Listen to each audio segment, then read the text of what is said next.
Hi, 大家好, I'm Alison. Welcome back to my channel. If you like my video, please subscribe, leave a thumbs up, and send to a friend who also want to learn Chinese. For this video, I will read it twice. The first time, I will read it very slowly, and then I will repeat it with normal speed. If you feel that you can understand everything in the first part, you can challenge yourself and listen to the fast version. And don't forget to check out the description below. There I have the material and the flashcard for this story. Are you ready for the listening practice?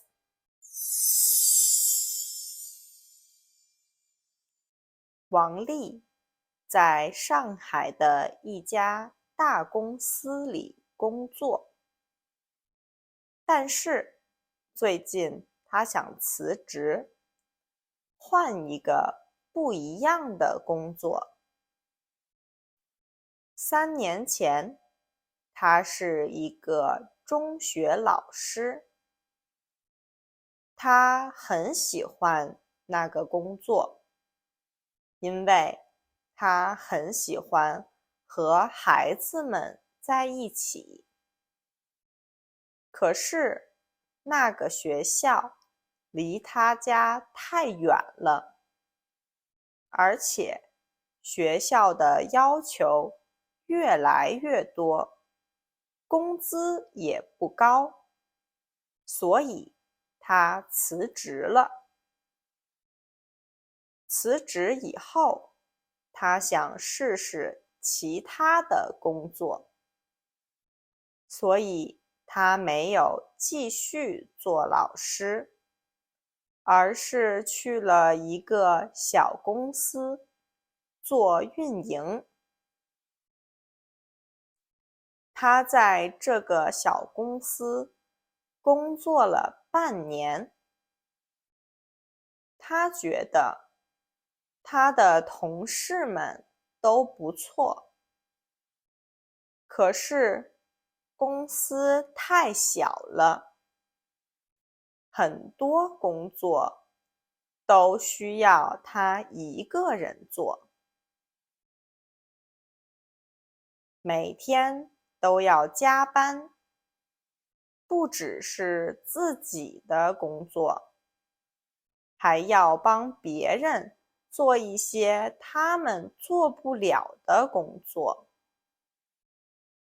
他觉得这样的生活不是他想要的，所以他又辞职了。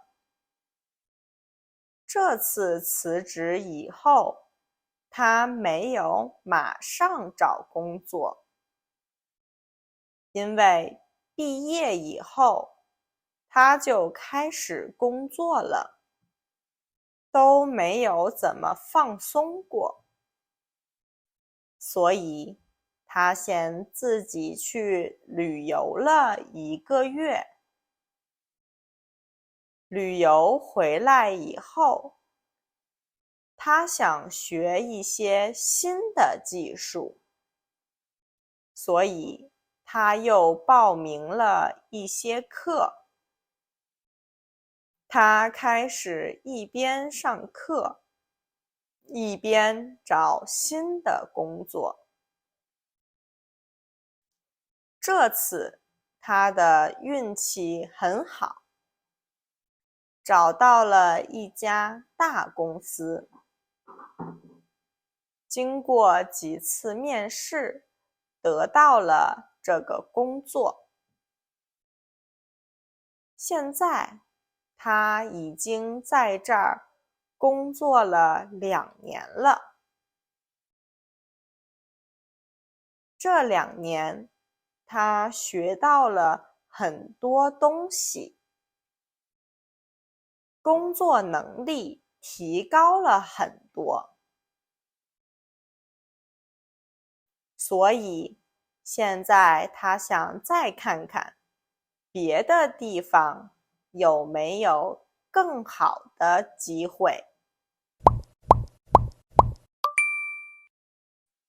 王丽在上海的一家大公司里工作，但是最近她想辞职，换一个不一样的工作。3年前，她是一个中学老师，她很喜欢那个工作，因为他很喜欢和孩子们在一起。可是那个学校离他家太远了，而且学校的要求越来越多，工资也不高，所以他辞职了。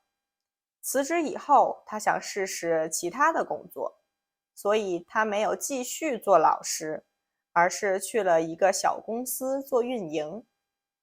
他在这个小公司工作了半年，他觉得他的同事们都不错，可是公司太小了，很多工作都需要他一个人做，每天都要加班，不只是自己的工作，还要帮别人做一些他们做不了的工作。